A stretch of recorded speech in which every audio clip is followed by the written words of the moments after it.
The champagne flute stopped halfway to David's lips. 8:47 p.m. The grand ballroom of the Metropolitan Plaza Hotel. Crystal chandeliers throwing fractured light across 500 guests in Tom Ford tuxedos and Marchesa gowns. And there, descending the curved marble staircase in a midnight blue Elie Saab gown that probably cost more than his car, was his wife. Except Sarah didn't own clothes like that. Sarah wore cardigans from Marshalls and jeans with frayed hems. Sarah certainly wasn't supposed to be here, at the most exclusive pharmaceutical industry gala of the year, walking like she owned the place. David, Amber's voice cut through his shock. 24, poured into red silk, her hand possessive on his arm. Who was that? He couldn't answer, because the entire room had turned. Conversations stopped mid-sentence. The CEO of Morrison Blake Pharmaceuticals, his boss, the man who terrified boardrooms, was moving toward the staircase like she was visiting royalty. Ms. Chun. Richard Morrison's voice carried across the sudden quiet. We're honored you could join us. Chun. Not Davis. Not his wife's name. Sarah. No. This woman who looked like Sarah but moved like a panther, smiled. Extended her hand. Mr. Morrison. Thank you for the invitation. Though I believe it's my company's gala, isn't it? The room rippled with shocked murmurs. David's champagne glass slipped from his fingers. It shattered on marble, the sound impossibly loud. She turned. Their eyes met across 30 feet of polished floor. Her smile didn't waver, but something cold flickered in her gaze. Recognition, calculation, dismissal. Then she turned back to Morrison as if David were furniture. Let me take you back. 3 months earlier.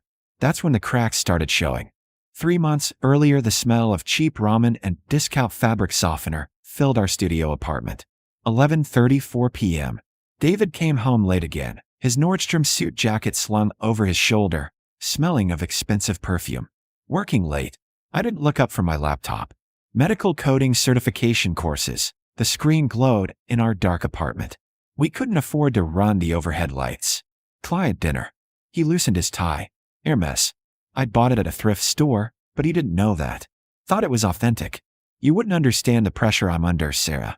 Morrison's pushing for the Chemtech merger. If I land this, it's senior VP. If. He'd been chasing that promotion for 3 years. Each time, someone else got it. Each time, he blamed me for not fitting in with the executive wise. That's good, I said quietly. My fingers cramped from typing. I'd been at this for 6 hours after my hospital shift. David didn't know I'd enrolled. Thought I was still working retail at Target. He didn't ask what I was doing. I need you to do something. He pulled out his phone. Morrison's wife is hosting a charity luncheon next week. Spouses are expected. My stomach dropped. David, I can't. I'll get you something appropriate to wear. Just try not to embarrass me, okay? He headed to the bathroom. These people matter. They're my future. Our future, I didn't say. There was nowhere anymore. There hadn't been for a long time. I closed my laptop. Opened my other phone, the one David didn't know about. The encrypted one with a single contact. William Jean, my father's attorney. He's getting worse, I texted. The response came immediately. Your mother wants to intervene. Not yet. I need to see how far he'll go. Claire, my real name. The one I buried when I married David Davis 5 years ago. Claire Chen, daughter of Thomas Chun, founder of Chun Medical Technologies, the largest private pharmaceutical company in Asia, worth somewhere north of $4 billion. I'd met David in a coffee shop near campus. He was charming, ambitious, working his way up at Morrison Blake. I was finishing my MBA, keeping my family name quiet because I wanted to be loved for myself, not my father's money. I told him I came from a comfortable background, vague enough to avoid questions. He'd assumed middle-class Asian family, nothing special. I'd let him assume. The first year was good. He was attentive, proud of me, supportive. Then he got promoted. Moved into a world of old money and country clubs. Started seeing my thrift store clothes and careful budgeting as embarrassing rather than charming. Started staying late. Started smelling like perfume. Started treating me like a burden he'd outgrown. Not yet, I texted William. I'm almost done with certification. When I'm ready to leave, I want to be able to support myself. No matter what. You could buy the building you live in. That's not the point. I turned off the phone as David emerged from the bathroom. He didn't ask about my day. Didn't notice the textbooks hidden under the couch. Didn't see me at all. He saw the version of me he decided I was: small, struggling, grateful for his attention. He had no idea who I'd been before I met him, and he was about to find out. 2 months later, David brought Amber to our apartment. Didn't try to hide it anymore. "Sarah, this is Amber. She's Morrison's new executive assistant. I'm taking her to the gala next month." He said it casually, like announcing a dentist appointment. "We'll need the place tonight. Can you stay at your sister's?" I didn't have a sister. He'd forgotten that. Amber looked around our studio with barely concealed disgust.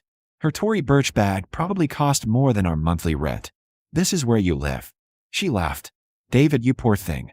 My hands were steady as I picked up my coat. "I'll be out in 5 minutes." "Make it 3, Amber said. She was already unbuttoning her blouse. I walked to the door. Turned. "David, the gala is invitation only. Morrison's guest list. Are you sure they sent you a +1? "Of course." He didn't look at me. "I'm essential to the Chemtech deal." "Right." I smiled. "Good luck with that." I took the elevator down to the parking garage, but I didn't get in my old Honda. I walked to the black Mercedes S-Class parked in the visitor section. William Jean was waiting inside. "Well," he asked. "He's bringing her to the gala." I leaned back against leather seats that cost more than David's annual salary. My father's gala. The one announcing Chun Medical's acquisition of Morrison Blake. William's expression was grim. He still doesn't know. Not a clue. I pulled out my phone.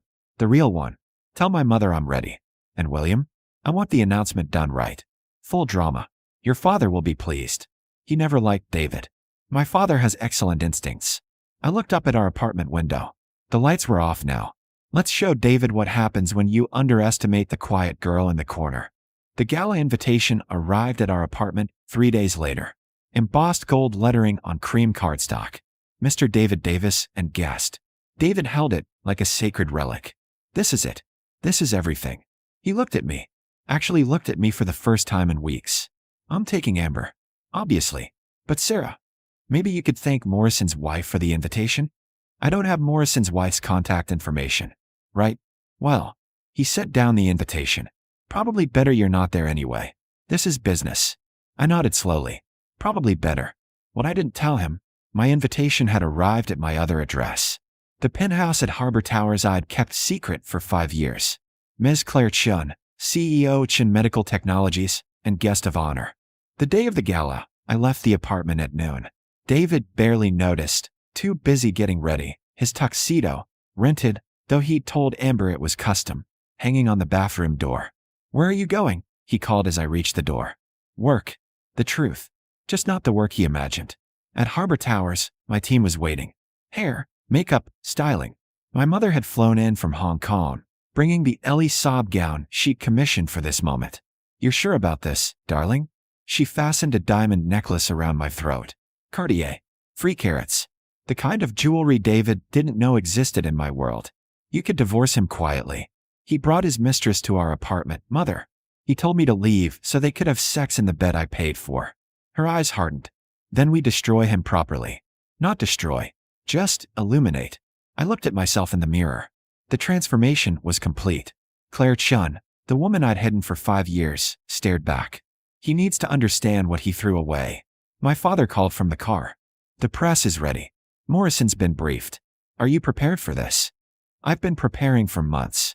I picked up my clutch, Judith Lieber, crystal encrusted, worth more than David's car. "Let's go acquire a company." The grand ballroom was everything David had described. Excess and elegance. Old money and new power. Morrison Blake had spared no expense. Ironic, since they were about to learn none of it was theirs anymore. I arrived exactly 17 minutes late. Calculated. Long enough to make an entrance. Not long enough to be rude. The staircase. The hush. Morrison's face. He knew what was coming. We'd briefed him yesterday when my father's lawyers delivered the acquisition papers. And there, near the bar, champagne in hand, and Amber draped on his arm like an accessory. David. His face when he saw me was everything. Shock. Confusion. Recognition. Horror. The glass falling. Shattering. Perfect. I turned away. Let him process. Let him panic. Morrison escorted me to the head table. The CEO table. Where David would never sit. "Miss Chun, if I may, the announcement?" "In 20 minutes. Let everyone get comfortable." I accepted champagne from a server. Dom Perignon, 2008. Is the Morrison Blake board all present? Everyone except Davis. He's not board level. Not yet, you mean. Wasn't he up for senior VP? Morrison's expression soured. His performance has been underwhelming. The Chemtech deal fell through due to his miscalculations. We were planning to let him go next quarter. Don't. I sipped champagne. I have other plans for Mr. Davis. Across the room, David was pushing through the crowd, Amber clicking behind him in stilettos, her face confused and annoyed. Sarah. He reached the table. Security moved to intercept, but I waved them back. What are you doing here? What's going on? I set down my glass. I'm attending a gala. You don't play games. Morrison called you Chen. Why did he call you Chen? Because it's my name. Your name is Davis. Sarah Davis. Actually, my legal name has always been Claire Chen Davis. Hyphenated. I never took just your name. I smiled. You assumed. Amber grabbed his arm. David, who is this woman? This woman, Morrison interrupted smoothly, is Claire Chen, daughter of Thomas Chen, CEO of Chen Medical Technologies. He paused. As of 6 p.m. today, Chen Medical Technologies owns 68% of Morrison Blake Pharmaceuticals. Ms. Chen is our new majority shareholder. The color drained from David's face. That's impossible, he whispered. You're a retail worker. You live in a studio apartment. You clip coupons. I work in a hospital. Medical coding. I finished my certification last month. I gestured to the room. And I live in Harbor Towers. Penthouse. The studio was your apartment, David. I paid rent on it because you couldn't afford it on your own. Did you never wonder how we managed it on your salary? No. The word was strangled. No, you're lying. The Hermes tie? I bought it new. The watch you're wearing? Also mine. The furniture, the deposit, the utilities, all mine. I stood. In heels, I was taller than him. The only thing you paid for was your rented tuxedo and your mistress's dress. Amber's face went scarlet. David, what is she talking about? 5 years, I continued. I supported you while you climbed. I stayed quiet while you belittled me. I made myself small because I wanted to see if you'd love me for myself. My voice was steady, clinical. You didn't. Claire. My father's voice. He'd entered from the side door, my mother beside him. Shall we make the announcement? David's eyes went wild. Mr. Chen. Sir. I didn't know. If I'd known. If you'd known what? My father's voice could freeze nitrogen. That my daughter was worth being faithful to? That she deserved respect? He looked at Amber, then back to David. You brought your mistress to my family's gala. In front of 500 industry leaders. You humiliated my daughter publicly. I'll end it. Right now. Sarah, Claire, please. I made a mistake. Many mistakes. I picked up my clutch. But they're educational. For you and for everyone here. I walked to the podium. Tapped the microphone. The room fell silent. Good evening. For those who don't know me, I'm Claire Chen, recently appointed CEO of Chen Medical Technologies following my father's transition to chairman. I smiled at the crowd. Tonight, we're announcing Chen Medical's acquisition of Morrison Blake Pharmaceuticals. This partnership represents a new direction for both companies. Applause. Polite, anticipatory. We're also announcing a new company policy. Effective immediately, all Chen Medical subsidiaries will be implementing comprehensive ethics reviews. We believe in family values, integrity, and respect. I paused. Employees who engage in affairs with subordinates, who abuse company resources for personal relationships, or who create hostile work environments will be terminated. No exceptions. My eyes found David in the crowd. We're building something better. Something my mother taught me. True power isn't in titles or money. It's in character. And character, once compromised, is almost impossible to rebuild. The applause was thunderous. I stepped down from the podium. Walked past David without a word. Claire, wait. I kept walking. Security stopped David at the ballroom entrance. I watched from the balcony as he argued, gesticulated, finally slumped in defeat. Amber had abandoned him 20 minutes ago, disappeared into a taxi with her shoes in her hand and mascara running. Feel better? My mother appeared beside me with 2 glasses of champagne. Not yet. I accepted the glass. But I will. Below, Morrison was giving interviews to industry press. The acquisition was the story, but David's humiliation was the subplot everyone would remember. By morning, he'd be industry gossip. By next week, unemployable. Your father wants to blacklist him completely. No. I sip champagne. I want him to find work. Somewhere lower. Somewhere he has to rebuild from the bottom.